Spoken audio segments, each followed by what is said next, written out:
Naitanong niyo na ba sa inyong sarili kung bakit may mga taong kahit nasa edad 90 na ay kayang-kaya pa ring magsaulo ng mga tula at mabilis matuto ng makabagong teknolohiya, habang ang iba naman, pagtuntong pa lang ng 60, ay nakakalimutan na ang pangalan ng sarili nilang mga apo? Ngayon, pag-uusapan natin ang pinakamahalagang parte ng ating katawan, ang utak. Pinapangako ko sa inyo, sa pagtatapos ng video na ito, marami kayong matutuklasan na talagang ikagugulat ninyo. Ibubunyag natin ang sikreto sa pananatiling matalas ang isipan, isang lihim na naisulat na mahigit 1,000 taon na ang nakakalipas. Ngunit nitong ika-21 siglo lamang napatunayan ng modernong siyensya.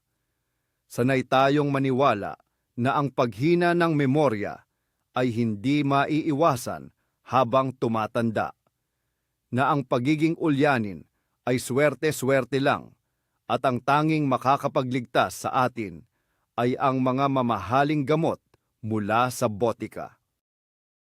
Pero paano kung maling-mali ang akalang ito? Paano kung ang susi sa pananatiling bata ng inyong isipan ay nasa harap niyo lang pala sa simula't simula pa lang? Mag-comment na kayo ngayon. Naniniwala ba kayo na posibleng magkaroon ng perpektong memorya hanggang edad 100 nang hindi gumagamit ng anumang gamot? Sige nga, magkaalaman tayo. At habang nagtatype kayo, simulan na natin ang paglalakbay sa nakaraan na tiyak na babago sa inyong kinabukasan. Para maintindihan ang kamanghamanghang paraang ito, kailangan nating bumalik sa kasaysayan, mahigit 1,000 taon na ang nakakalipas sa silangan. Dito namuhay ang isang tanyag na tao na nagngangalang Ibn Sina o mas kilala sa Europa bilang Avicenna. Hindi lang siya basta doktor. Isa siyang henyo, pilosopo at siyentipiko. Ang kanyang aklat na The Canon of Medicine ay naging pangunahing basehan ng medisina sa buong mundo sa loob ng 6 na siglo. Para kay Avicenna, ang katawan ng tao ay hindi lamang koleksyon ng iba't ibang parte, kundi isang buong universo. At sa unibersong ito, ang utak ang itinalaga niyang pinuno. Itinuring niya ang utak bilang hari ng katawan, ang lugar kung saan isinisilang ang kaluluwa at ang talino. Ngunit ang pinakanakakaaliw ay kung paano niya itinuro ang pag-aalaga sa pinunong ito. Ang kanyang mga paraan ay sobrang kaiba sa payo ng mga doktor sa kasalukuyan. Hindi siya naghanap ng mahiwagang tableta laban sa pagiging malilimutin.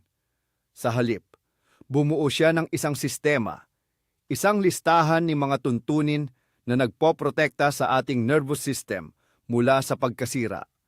At ngayon, isa-isa nating hihimayin ang mga sinaunang tagubiling ito at iaangkop para sa ating modernong pamumuhay.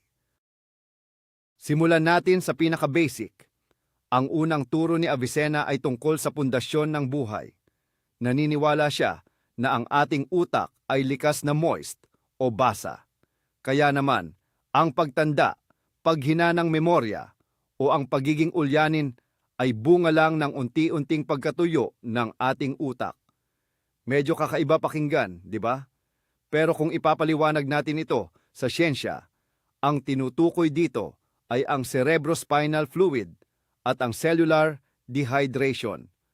Ngayon, may kumakalat na maling akala na kailangan nating uminom ng maraming kape o energy drinks para manatiling gising at matalas ang isip. Ang totoo, ang caffeine ay isang matinding diuretic.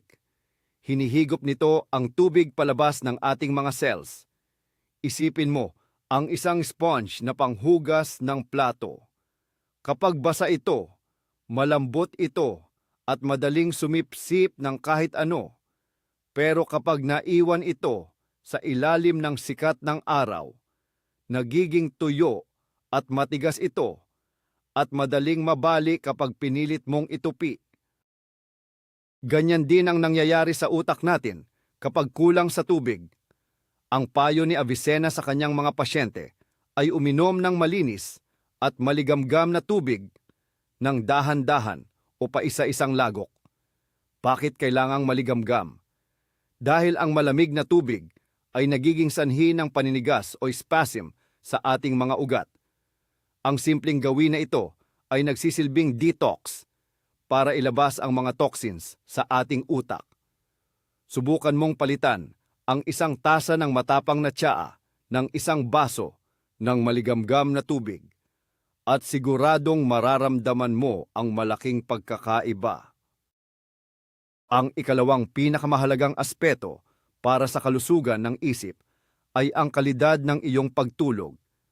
Pero para kay Avicenna, hindi lang ito tungkol sa dami ng oras, kundi sa tamang proseso ng pagtulog. Sa panahon ngayon, may maling akala na pwede mong bawiin sa weekend ang lahat ng puyat mo sa buong linggo. Siguradong hindi sasang-ayon dito ang sinaunang manggagamot. Naniniwala siya na ang hindi regular na pagtulog ay unti-unting lumalason sa ating utak. At ngayon, napatunayan na ng siyensya kung bakit. Kapag nasa malalim tayong pagtulog, ang mga brain cells ay literal na lumiliit. Dahil dito, nagkakaroon ng puwang para hugasan ng fluid ang mga nakakalasong protina na naipon sa buong araw. Ito mismo ang mga protinang nagiging sanhi ng Alzheimer's. Isipin nyo ito sa simpleng paraan. Ang utak mo ay parang isang lungsod sa gabi. Kung hindi lilibot ang mga garbage truck ng kahit isang gabi lang, magsisimula ng bumaho ang mga kalsada. Pero kung isang linggo silang hindi magtatrabaho, lulubog ang buong lungsod sa basura. Ang utak mo ang lungsod at ang pagtulog ang iyong cleaning service. Payo ni Avicenna, matulog lamang kapag tapos na ang proseso ng pagtunaw sa tiyan para hindi na masayang ang enerhiya ng katawan sa digestion. Ang walang laman na tiyan at isang madilim at preskong silid. Ito ang sikreto sa malalim at nakakalinis na pagtulog na magpapanatiling matalas sa iyong isipan hanggang sa iyong pagtanda. Pag-usapan naman natin ang nutrisyon para sa ating utak. Marahil ay narinig nyo na ang sabi-sabi na kailangan daw ng asukal para gumana ang ating talino, kaya dapat kumain ng tsokolate bago sumabak sa isang mahirap na gawain. Pero para sa tanyag na manggagamot na si Avicenna, iba ang kanyang pananaw. Para sa kanya, ang pinakamahalagang pagkain para sa matalas na pag-iisip ay ang walnuts at almonds. Nakakamanghang isipin na noong unang panahon, naniniwala ang mga doktor sa tinatawag na principle of similarity o ang pagkakahawig ng anyo. Tingnan nyo ng mabuti ang isang binalatang walnut. Kamukhang kamukha nito ang utak ng tao. May dalawang bahagi at punong-puno ng mga ukit o folds.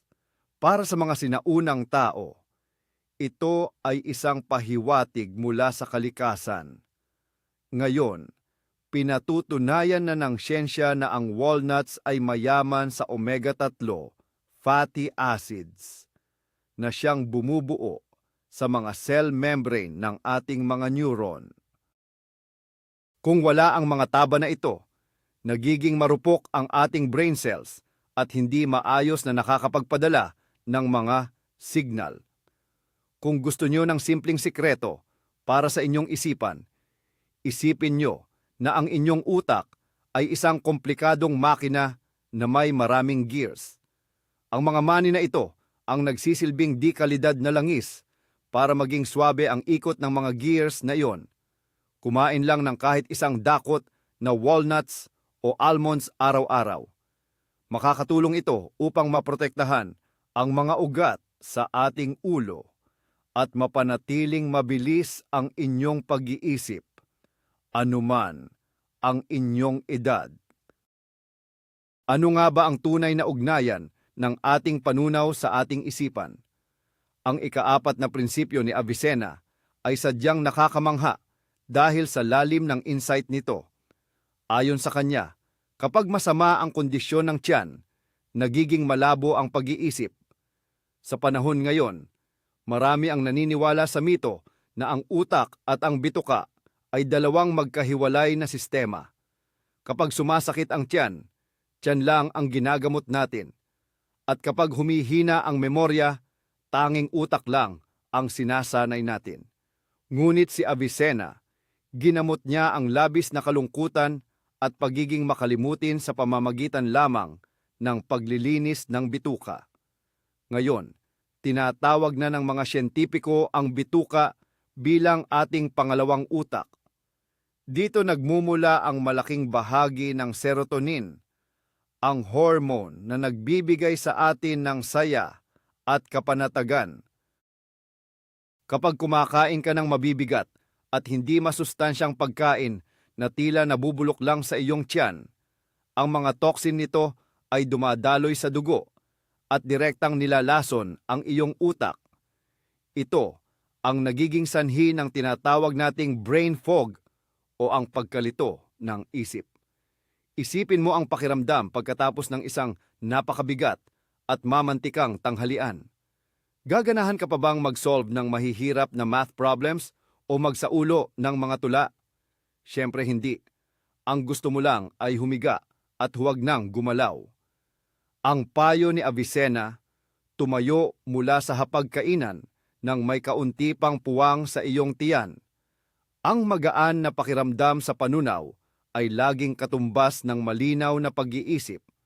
Alagaan mo ang iyong tiyan at tiyak na magpapasalamat ang iyong isipan. Ang ikalimang elemento ng sikretong tumagal ng 1,000 taon ay ang paggalaw. Marami ang nag-aakala na walang kinalaman ang paggamit ng talino sa pag-eehersisyo ng katawan. May paniniwala kasi na ang mga tunay na palaisip ay dapat laging nakaupo at nagbabasa lang maghapon. Pero alam ni Avicenna na kapag hindi tayo gumagalaw, ang dugo ay tila namumuo at hindi dumadaloy ng maayos. Ang ating utak ay kumukonsumo ng halos 20% ng oxygen sa ating buong katawan. At para makarating ang oxygen na ito sa itaas, kailangan ng magandang sirkulasyon. Ito ang dahilan kung bakit payo ng sikat na manggagamot sa kanyang mga pasyente ang paglalakad ng katamtaman.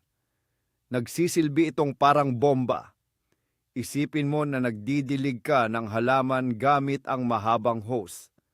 Kapag mahina ang pressure, patak-patak lang ang tubig, kaya natutuyo ang mga halaman sa dulo. Ang puso mo ang bomba at ang iyong mga ugat ang nagsisilbing mga hose. Kapag naglalakad ka ng kahit 30 minuto lang bawat araw, pinalalakas mo ang daloy ng iyong dugo. Sinusuot nito ang pinakamaliliit na ugat sa iyong utak upang maghatid ng oxygen at mahahalagang sustansya.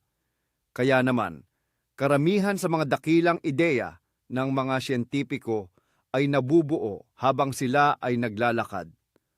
Gusto mo ba ng matalas na memorya? Magsuot ng komportabling sapatos at lumabas para maglakad-lakad. Mas mabisa ito kaysa sa anumang gamot para sa sirkulasyon ng dugo sa iyong utak. Ngayon, silipin naman natin ang mga pampalasa sa kusina ng mga sinaunang manggagamot. Ang ika-6 na sikreto ay nakatago mismo sa mga rekado. Madalas gamitin ng tanyag na doktor na si Avicenna ang saffron, cinnamon at luya para lunasan ang mga karamdaman sa ulo. Sa panahon ngayon, madalas nating akalain na pampasarap lang ang mga pampalasa, pero maling-mali ang pananaw na iyon. Ang akala ng marami, pampakiliti lang ito ng ating panlasa. Pero ang totoo, ang mga essential oils mula sa mga pampalasang ito ay kayang tumagos hanggang sa ating utak.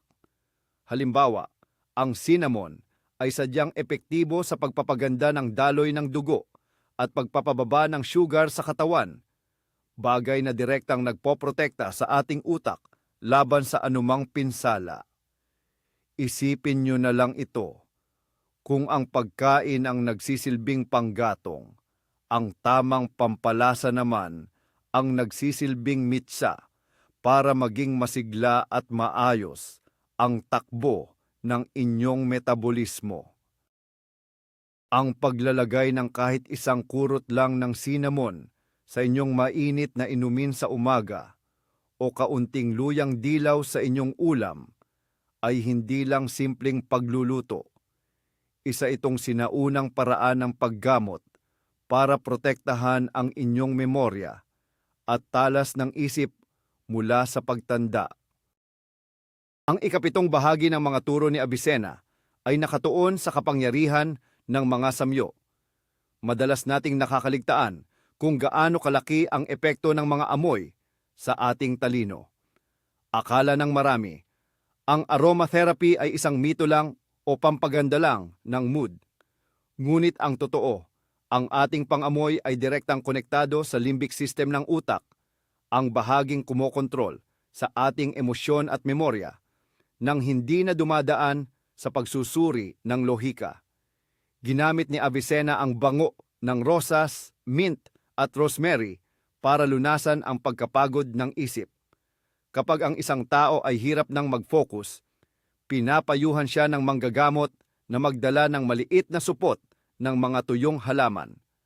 Subukan nyo ang isang simpleng eksperimento.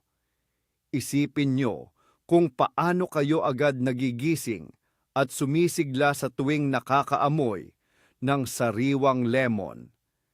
Hindi ito gawa-gawa lang ng isip. Ito ay isang biochemical reaction ng utak sa mga molecule ng essential oils. Sa katunayan, pinatunayan ng mga makabagong pag-aaral na ang rosemary ay may kakayahang magpataas ng memorya sa isang kahangahangang antas. Maglagay ka ng isang bote ng dekalidad na rosemary o mint essential oils sa iyong lamesa. Kapag naramdaman mong pagod na ang iyong isip at hindi na makapag-isip ng maayos, huminga lang ng malalim mula rito. Halos instant na magre-reboot ang iyong utak.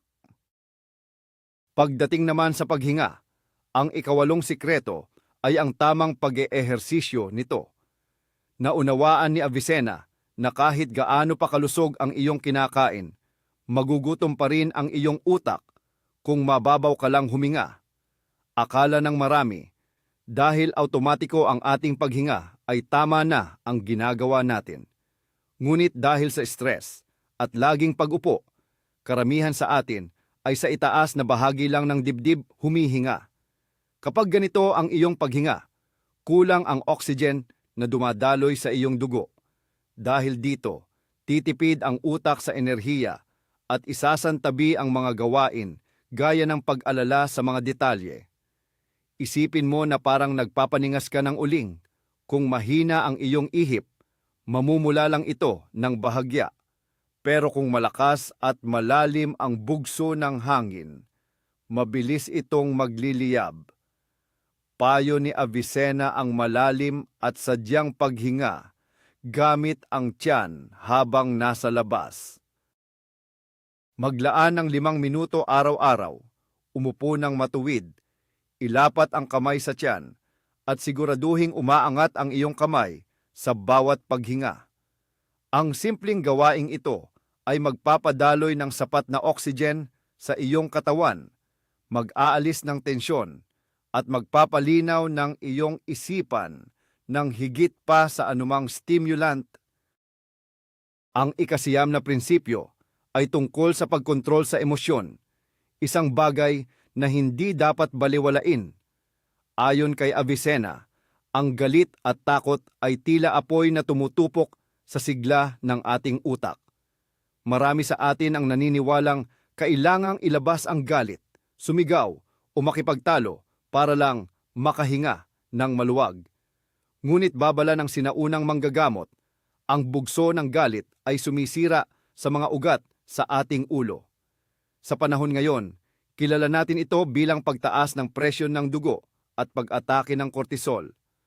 Ang cortisol o stress hormone ay unti-unting pinupuksa ang ating hippocampus, ang mismong bahagi ng utak na responsable sa ating memorya. Isipin mo na lang ang isang takuring kumukulo sa gitna ng malakas na apoy habang nakatakip. Kung hindi mo hihinaan ang apoy, sasabog ito o masusunog. Ginamot ni Avicenna ang galit gamit ang katahimikan at musika. Ang hindi pagpatol sa maliliit na inis ay hindi lang usapin ng kagandahang asal. Ito ay usapin ng kaligtasan ng iyong mga neuron, matutong magpalaya ng bigat sa loob, sa pagpapatawad at pag-iwas sa mga toxic na away. Literal mong inililigtas ang iyong utak mula sa maagang pagtanda. Ang ika-10 sikreto ay maaaring mukhang kakaiba para sa isang aklat ng medisina, pero binigyang diin ni Avicenna ang kahalagahan ng pag-eehersisyo ng isip. Ayon sa kanya, kapag ang isang bahagi ng katawan ay hindi nagagamit, unti-unti itong humihina at namamatay. Maraming matatanda ang naniniwala sa isang mapanirang kaisipan na paglampas ng edad na 25, hindi na raw umuunlad ang utak at huli na ang lahat para matuto ng bago. Ngunit matagal nang napatunayan ng siyensya ang tinatawag na neuroplasticity. May kakayahan ang iyong utak na bumuo ng mga bagong koneksyon hanggang sa huling sandali ng iyong buhay, basta't binibigyan mo ito ng hamon. Pinayuhan ni Avicenna ang pagkakabisado ng mga malalalim na tula o mga akdang pilosopikal. Ang mga nakasanayang gawain, gaya ng panunood ng TV o ang walang katapusang pag-scroll sa social media, ay hindi nakakatulong sa paghasa ng isipan.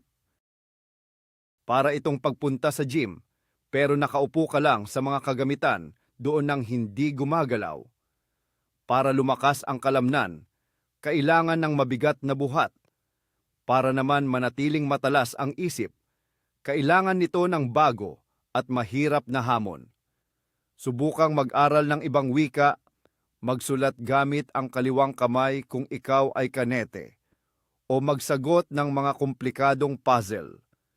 Gumawa ng mga bagong landas sa iyong isipan para manatiling alerto at maliksi ang iyong utak kahit umabot ka pa ng 100 taon. Ang ika-11 lihim ng isang mahusay na manggagamot ay ang pagpapagaling gamit ang tunog. Sa mga ospital na pinamunuan ni Avicenna, itinuturing na opisyal na paraan ng panggagamot ang music therapy. Sa panahon ngayon, marami ang nag-aakalang isang katakata lamang na ang musika ay may kakayahang magpagaling ng karamdaman. Para sa atin, ang musika ay libangan lang. Ngunit alam ng mga sinaunang pantas na ang tunog ay isang pisikal na puwersa na nagpapakatal sa bawat selula ng ating katawan. Gumamit si Avicenna ng mga partikular na ritmo para pawiin ang lagnat at gamutin ang mga sakit sa pag-iisip. Ang magandang himig ay nagpapatugma sa daloy ng kaliwa at kanang bahagi ng ating utak. Isipin mo ang isang orkestra kung saan kanya-kanya ng tugtog ang bawat musikero. Walang kaayusan. Ganyan ang itsura ng isang isip na puno ng gulo at pag-aalala. Ngunit isipin mong dumating ang isang konduktor at sa isang kumpas lang ng kanyang kamay ay nakalikha siya ng isang napakagandang simponya. Ang klasikal o mahinahong musika ang nagsisilbing konduktor para sa iyong mga nerves. Makinig sa tamang musika bago matulog o habang nagtatrabaho. At mapapansin mo ang paghupa ng iyong stress habang mas nagiging matalas ang iyong konsentrasyon. Ang ika-12 sikreto ay tungkol sa tamang temperatura ng katawan. Mayroong golden rule ang sikat na manggagamot na si Avicenna para sa kalusugan. Panatilihing presko ang ulo at laging mainit ang mga paa. Madalas nating naririnig ang payo ng mga lola na kailangang magsuot ng bonet o sombrero sa loob ng bahay para hindi raw pasukin ng lamig ang ulo. Pero ang totoo, mapanganib ang labis na init sa ating utak. Kapag masyadong naiinitan, lumalapad ang mga ugat sa ulo, kaya naman nagiging mabigat ang pakiramdam, namumula ang mukha at dinadalaw ng antok. Ang ating utak ay parang processor ng computer. Kapag tinakpan mo ang mga butas ng hangin nito, babagal ang takbo nito hanggang sa tuluyang mag-shutdown. Para manatiling matalas ang isip, kailangan ng ating utak ng bahagyang lamig. Ito ang dahilan kung bakit napakahirap mag-isip o magdesisyon sa isang silid na kulob at mainit. Ugaliing magpahangin sa kwarto bago matulog. Iwasan ang pagsusuot ng makakapal na takip sa ulo habang natutulog at laging siguraduhin na hindi nilalamig ang iyong mga paa. Ang malamig na paa ay nagiging sanhi ng paninikip ng mga ugat, pati na ang mga nasa ating ulo. Ang simpleng balanse ng temperaturang ito ay magbibigay ng himala sa iyong konsentrasyon at pagiging produktibo. Ang 13 hakbang tungo sa matalas na isipan hanggang sa pagtanda ay ang disiplina sa pagkain, o gaya ng sabi ni Avicenna, ang pag-iwas sa katakawan. Sa ating panahon na puno ng kasaganaan, may maling akala na kapag masustansya ang pagkain, mas mainam kung mas marami ang kakainin. Ngunit isa itong malaking pagkakamali. Nagbabala ang mga sinaunang manggagamot na kahit ang pinakamasustansyang pagkain ay nagiging lason kapag sumobra. Kapag masyadong busog ang tiyan, ibinubuhos ng katawan ang lahat ng dugo at enerhiya sa pagtunaw ng pagkain. Dahil dito, nagugutom ang ating utak. Isipin ninyo ang kalagayan ng isang sawa na nakalunok ng malaking biktima. Hindi siya makagalaw o makapag-isip. Ang kaya lang niyang gawin ay humilata at magtunaw ng kinain. Kung nais ninyong manatiling matalas ang inyong isipan, huwag kayong kakain hanggang sa mabusog ng husto. Tumayo mula sa hapagkainan na tila kaya nyo pa sanang kumain ng kaunti. Ang bahagyang kakulangang ito ang magpapanatili sa daloy ng inyong dugo patungo sa inyong talino, sa halip na sa inyong tiyan lamang. Ang pagtitimpi sa pagkain ang pinakamura at pinakamabisang lunas laban sa mabilis na pagtanda. Ang 14 na payo ay tungkol sa paboritong pampatamis noong unang panahon, ang honey. Ayon sa tanyag na manggagamot na si Avicenna, ang honey ay pagkain para sa isip at lunas sa libo-libong karamdaman. Sa panahon ngayon, madalas bansagan ng mga sikat na diet ang kahit anong matamis bilang masama sa katawan. Dahil dito, nabuo ang maling akala na ang lahat ng asukal ay dapat iwasan ng tuluyan. Ngunit ang totoo, glucose ang pangunahing gasolina na nagpapatakbo sa ating utak. Ang mahalagang tanong ay ito, saan ba galing ang glucose na kinukuha mo? Ang puting asukal na nabibili sa mga tindahan ay nagbibigay lang ng biglang sipa ng enerhiya, nasusundan naman ng mabilis na pagbagsak at pagkapagod ng isip.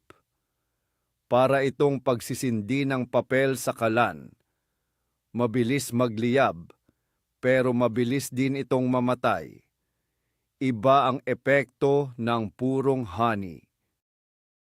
Mayaman ito sa mga enzymes, bitamina, at minerals na nagbibigay ng banayad at tuloy-tuloy na sustansya sa ating mga neurons. Isipin mo na ang honey ay isang high-octane fuel para sa isang mamahaling sports car at ang sasakyang ito ay walang iba kundi ang iyong talino. Ang isang kutsara ng purong honey tuwing umaga, lalo na kung ihahalo sa maligamgam na tubig na tinalakay natin kanina, ay magbibigay sa iyong utak ng sapat at matatag na lakas para sa ilang oras na pagtatrabaho. Maaaring magulat kayo sa 15 lihim dahil tungkol ito sa ating pakikipagkapwa-tao. Sigurado si Avicenna na ang labis na pag-iisa ay unti-unting sumisira sa isipan ng tao. Mayroong sikat na kwento tungkol sa mga henyong ermitanyong nakatira sa gubat, malayo sa sibilisasyon, pero nananatiling matalas ang isip. Ngunit sa totoong buhay, ang matagal na kawalan ng makabuluhang pakikipag-usap ay nagdudulot ng mabilis na paghina ng ating kakayahang mag-isip. Ang pakikipag-usap sa ibang tao ay isa sa pinakamahihirap na hamon para sa ating utak. Kailangan mong kilalanin ang boses, intindihin ang kahulugan, basahin ang emosyon sa mukha, at bumuo ng lohikal na tugon. Isa itong napakalaking ehersisyo. Ang matagal na pag-iisa ay parang pananatili sa isang madilim na silid. Kapag laging madilim, nakakalimutan ng mga mata kung paano tumingin sa liwanag hanggang sa unti-unti silang mabulag. Ang pakikipagtalastasan, lalo na ang mga malalim na diskurso, intelektual na usapan at palitan ng mga ideya, ay nagsisilbing sikat ng araw para sa iyong mga neuron. Maghanap ng mga matatalinong kausap, pag-usapan ang mga nabasang libro, at ibahagi ang inyong mga iniisip. Ang ugnayan sa ibang tao ay mas mabisang proteksyon laban sa ulyanin kaysa sa anumang gamot. Ang 16 na bahagi ng ating sistema ay ang pagpapanumbalik ng sigla sa pamamagitan ng katawan. Noon pa man, binigyang diin na ng tanyag na manggagamot na si Avicenna ang kahalagahan ng pagmasahe sa batok at ulo. Maraming mga nagtatrabaho sa opisina ngayon ang naniniwala sa mito na ang tension headache ay sa gamot lang nakukuha. Iinom tayo ng pain reliever, pero patuloy pa rin tayong nakabukot sa harap ng screen. Ang totoo, madalas ay wala sa mismong ulo ang problema, kundi nasa naninigas na mga kalamnan sa ating leeg. Sa ating leeg dumadaan ang mga mahahalagang ugat na nagdadala ng dugo sa ating utak. Kapag nanigas ang mga muscle dahil sa matagal na pagkakaupo sa iisang posisyon, literal na naiipit ang mga ugat na ito. Para itong Jose sa hardin. Kapag natapakan mo, humihinto ang daloy ng tubig. Libong taon na ang nakalipas.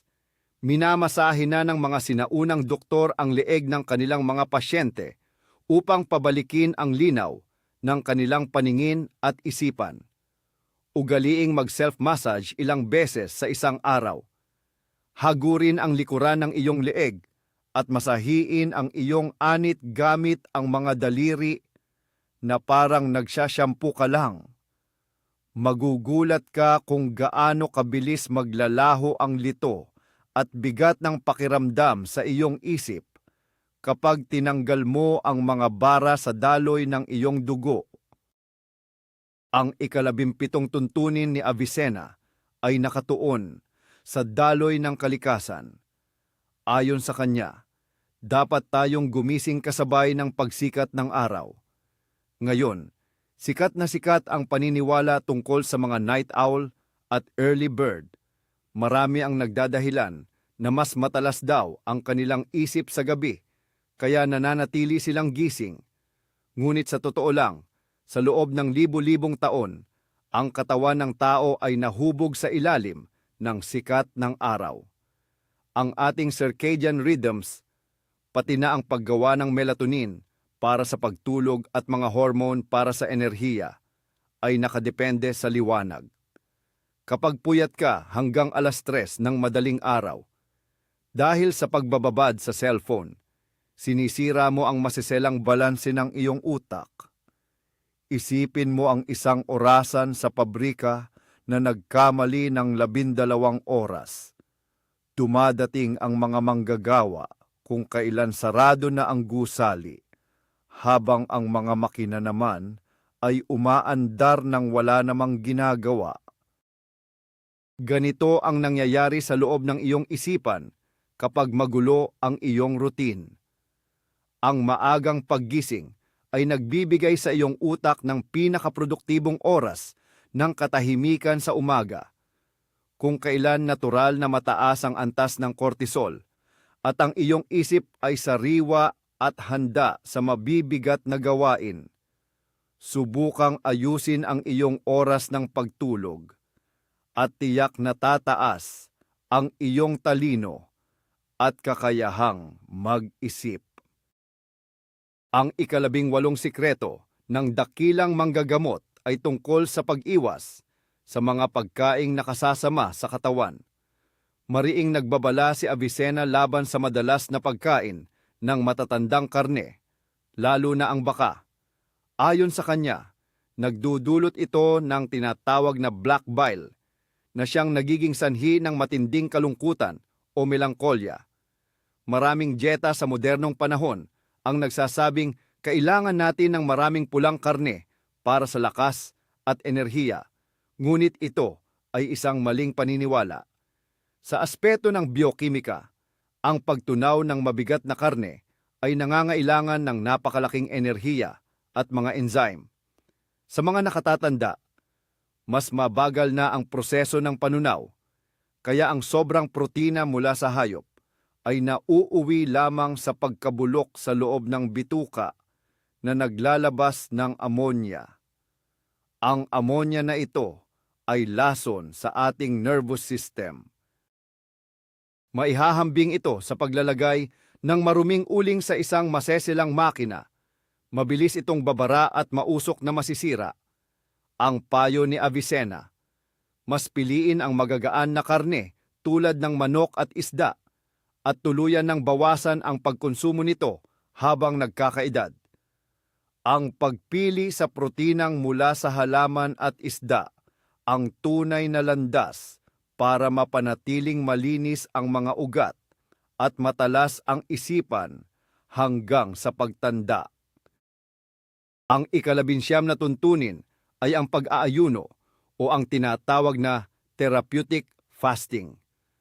Ayon sa tanyag na manggagamot na si Avicenna, ang ating tiyan at ang buong katawan ay nangangailangan din ng pahinga. Marami ang naniniwala sa maling akala na kapag lumaktaw tayo ng kahit isang kain lang, hihimatayin na tayo sa pagod o kaya naman ay hihinto sa paggana ang ating utak. Pero sa katunayan, natuklasan ng modernong siyensya ang proseso ng autophagy.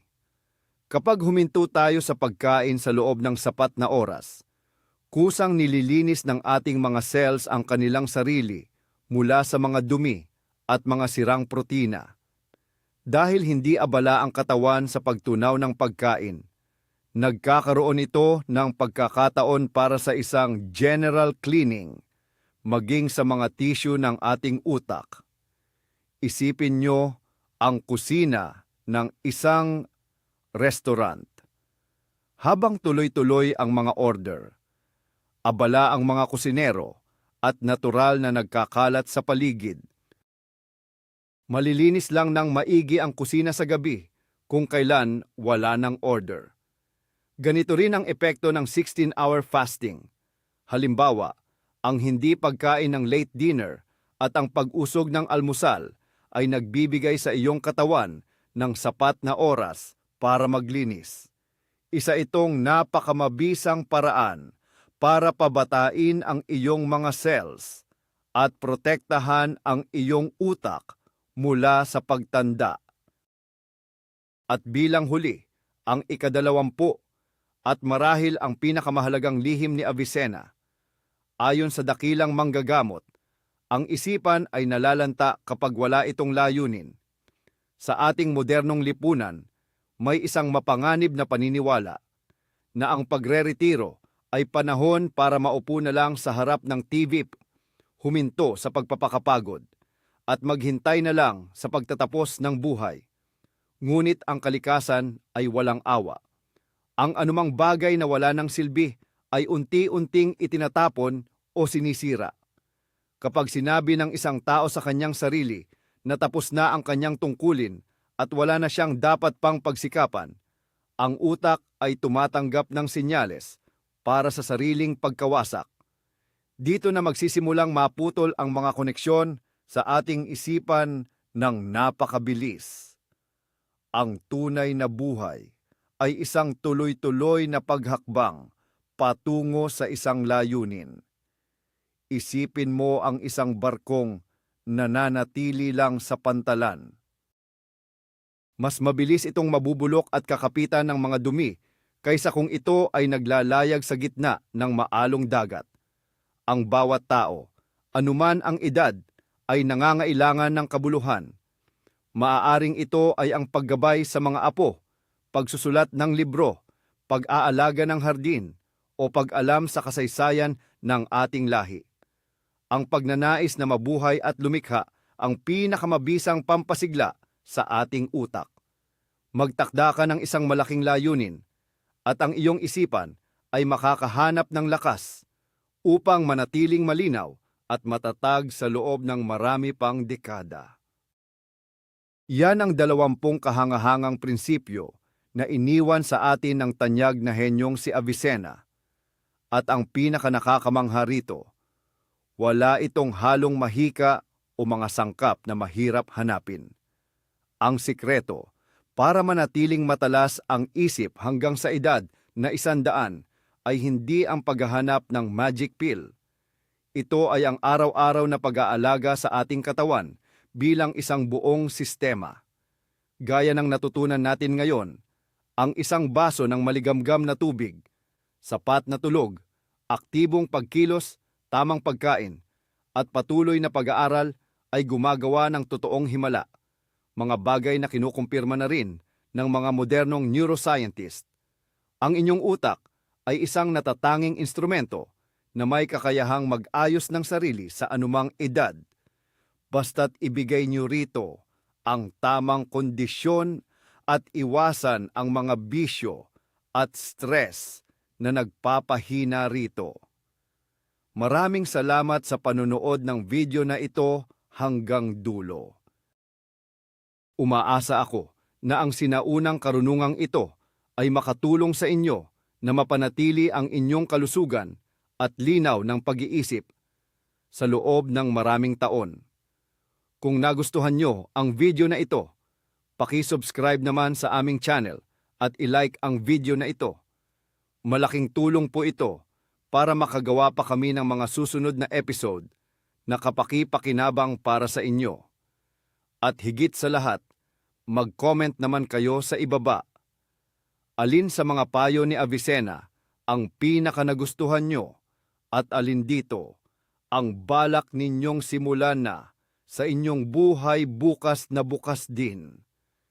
Hihintayin ko ang inyong mga sagot hanggang sa muli.